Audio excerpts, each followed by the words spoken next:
안녕하세요. 자, 우리가 매일 아무 생각 없이 마시는 이 생수 한 병 있잖아요? 근데요, 이 안에는 정말 상상도 못할 이야기가 숨어 있다는 거 혹시 아세요? 우리는 종종 손에 든 물건이 어떤 과정을 거쳐왔는지 쉽게 잊어버리곤 하죠. 오늘 이야기는 바로 이 질문, 이 물 대체 어디서 온 걸까? 여기서부터 시작해보려고 합니다. 우리한테는 뭐 그냥 궁금증일 수 있는데 지금부터 만나볼 한 마을 분들한테는요, 이게 생존이 걸린 아주 절박한 질문이거든요. 자, 그럼 이 갈등이 어디서부터 시작됐는지 그 현장으로 한번 가볼까요? 평범해 보이는 생수 한 병이 어떻게 한 공동체의 운명을 통째로 뒤흔들게 된 걸까요? 바로 경상남도 산청군인데요. 아시는 분들은 아시겠지만 여긴 정말 깨끗하기로 유명한 지리산 바로 아래에 있어서 뭐랄까 청정 자연의 아이콘 같은 곳이죠. 주민들에게 이 물은 그냥 마시는 물이 아니라 자부심 그 자체였습니다. 그런데 말이죠. 바로 이 생명의 물을 두고 아주 날카로운 갈등이 벌어지고 있는 겁니다. 한쪽에서는 생수회사가 지하수를 어마어마하게 더 뽑아내겠다고 하고 다른 한쪽에서는 지역 주민들이 절대 안 된다고 막아서고 있는 거죠. 아니, 그럼 이 회사의 계획 때문에 마을 사람들은 지금 어떤 일을 겪고 있을까요? 사실 피해는 이미 시작되고 있었습니다. 그것도 아주 심각하게요. 이건요, 꾸며낸 이야기가 아니라 실제 한 주민분이 하신 말씀 그대로입니다. 들어보세요. 우리 마을이 수백 년 동안 써온 샘이 말랐다. 내 개인 우물에서도 흙탕물이 올라온다. 농사는 이제 불가능하다. 이 한마디에 모든 게 담겨 있죠. 그냥 좀 불편한 수준이 아니라 아예 생계가 뿌리째 흔들리고 있다는 뜻입니다. 자, 보세요. 600톤. 이게 바로 한 회사가 추가로 더 뽑고 싶어 하는 지하수의 양입니다. 매일요. 근데 이게 끝이 아니에요. 이미 하루에 600톤을 뽑고 있었는데 여기서 600톤을 더 뽑겠다는 거니까 결국 2배로 늘리겠다는 거죠. 방금 들으신 그 주민분의 고통, 바로 이 숫자랑 직결되는 문제입니다. 피해가 정말 한두 군데가 아니에요. 수백 년 된 마을 공동 우물이 말라버리고 개인 우물에서는 흙탕물이 나와서 쓸 수가 없게 되고요.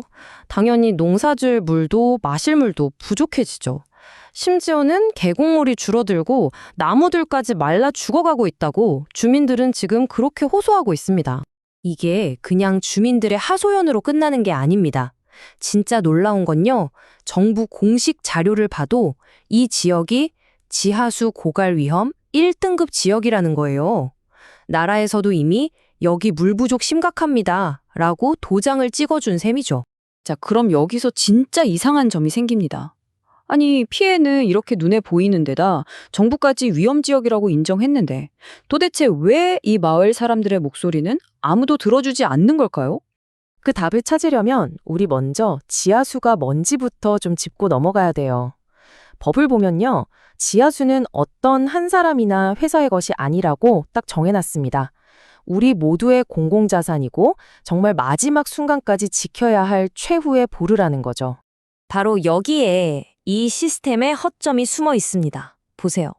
보통 다른 개발 사업을 할 때는 환경영향평가법이라고 해서 무조건 주민들 의견을 듣게 되어 있어요. 그런데 생수공장은 이 법이 아니라 먹는물관리법이라는 다른 법을 적용받거든요.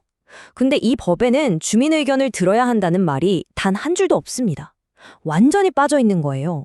이게 아마 예전에는 산업 발전을 위해서 그랬을 수도 있겠지만 지금은 주민들의 삶을 위협하는 아주 거대한 구멍이 되어버린 거죠. 이건 정말 현장의 분노가 그대로 느껴지는 말입니다. 먹는물관리법은 악법이다. 왜냐? 기업이 주민들 뜻을 그냥 무시하고 사업을 밀어붙일 수 있게 만들어주니까. 주민들 입장에서는 자신들의 삶에 이렇게 큰 영향을 주는 결정에서 완전히 배제당하고 있다고 느끼는 거예요. 자, 이렇게 법도 제도도 자기들 편이 아니라는 걸 알게 된 산청 주민들. 가만히 있을 수 없었겠죠. 결국 스스로 목소리를 내기 위해 직접 거리로 나섰습니다. 그리고 그 목소리는 절대 작지 않았습니다. 정말 놀라운데요. 이 지역에 사는 주민들의 무려 65%가 우리 물 더 이상 내내준다는 반대 서명에 참여했어요. 이건 뭐 몇몇 사람의 반대가 아니라 그냥 공동체 전체가 한 목소리를 낸 거라고 봐야죠. 이분들의 싸움 정말 하루 이틀에 끝난 게 아닙니다. 비상대책위원회라는 걸 만들어서요, 지난 2년 동안 집회를 100분 넘게 열었대요. 정부랑 국회 문턱이 닳도록 찾아다녔고요. 다른 시민단체들하고 힘을 합쳐서 목소리를 키우는 한편 그 과정에서 회사한테 업무방해로 고소를 당하는 그런 힘든 일도 겪고 샀다고 합니다. 이 구호, 지하수는 돈이 아니라 생명이다. 이 한마디에 이분들 투쟁의 모든 게 담겨 있습니다. 이건 단순히 돈 문제, 경제적인 이익 다툼이 아니라는 거죠. 물을 생명 그 자체로 보는 사람들과 물을 이윤 창출의 수단으로 보는 사람들 사이에 근본적인 가치관 충돌인 겁니다. 자, 그렇다면 이 산청의 싸움이 그냥 어느 한 시골 마을의 이야기로 끝나는 걸까요? 절대 그렇지 않습니다. 지금부터 이 이야기를 좀 더 큰 그림에서 한번 들여다보겠습니다. 여기서 정말 충격적인 사실이 하나 나옵니다. 지금 산청군에 이미 허가받은 공장이 4개가 있는데요. 여기서 뽑아내는 물의 양을 다 합치면 우리나라 1등 생수 브랜드인 제주 삼다수보다 많다는 겁니다. 다시 말해서 이 작은 군 하나가 대한민국 최대 브랜드보다 더 많은 지하수를 이미 퍼올리고 있는 거예요. 정말 상상이 되시나요? 그러니까 우리가 이걸 꼭 기억해야 합니다. 이번에 논란이 된 증량 신청은 아무것도 없는 상태에서 시작하는 게 아니라는 걸요. 이미 물이 부족해서 한계에 다다른 지역에 훨씬 더 무거운 짐을 지우겠다는 것과 같은 의미입니다. 그래서 이야기는 다시 처음으로 돌아옵니다. 이 생수 한 병으로 시작된 산청의 이야기는 결국 우리 모두에게 아주 근본적인 질문 하나를 던지고 있습니다.